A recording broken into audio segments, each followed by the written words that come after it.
দীর্ঘদিন থেকে হোতাসাগর ব্রিজটা নিয়ে একটা সমস্যা চলছে, অবশ্যই কাজ শুরু হয়েছে, কি বলবেন? দেখুন, এই হোতাসাগর আর বহরমপুর একে অপরের সঙ্গে পরিচিত। যখন থেকে বহরমপুরের জন্ম তখন থেকে হোতাসাগরেরও জন্ম। এই হোতাসাগর বিশেষ করে বহরমপুর শহরের যেটা উত্তর পাট আছে, সয়দাবাদ থেকে আরম্ভ করে খাগড়া, এই বিস্তীর্ণ এলাকা, এদিকে কাশিমবাজার, এই যোগাযোগের একটা মাত্র রাস্তা হচ্ছে হোতাসাগর।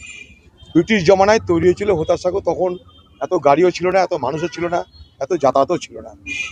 ক্রমে ক্রমে জনসংখ্যা বাড়ে, যাতায়াতের প্রয়োজনীয়তা বাড়ে, গাড়ি ঘোড়ার সংখ্যা বাড়ে, ফলে এই ব্রিজ যথেষ্ট বলে আমরা মনে করিনি। আমি যখন প্রথম বহরমপুর মিউনিসিপ্যালিটির দায়িত্ব পেয়েছিলাম, আমার মনে আছে, আমি প্রথম এই রাস্তাটায় আমি হেপার আলোর ব্যবস্থা করেছিলাম। তখন এখানটায় এতটা করে কাদা গর্ত ছিল এই রাস্তায়, সেটাকে ঠিক করে চওড়া রাস্তা করে যাতায়াতের ব্যবস্থা করেছিলাম, কিন্তু হোতাসাগর করতে পারিনি। আমি এমপি হওয়ার পর প্রশাসনের সঙ্গে কথা বলে, এখানকার জেলা প্রশাসন যারা দেখভাল করে তাদের সঙ্গে কথা বলে এই প্রস্তাবটা দিয়েছিলাম। এখানকার জেলা শাসক যিনি আছেন বা এখানকার প্রশাসন যারা আছেন তারা এটা মেনে নিয়েছিলেন, ফলে আমরা কিন্তু করতে পারছি। এই টাকাটা যখন আমি এমপি ছিলাম, এখন না, যখন ছিলাম তখন বরাদ্দ করার টাকায় এই কাজটা শুরু হয়েছিল।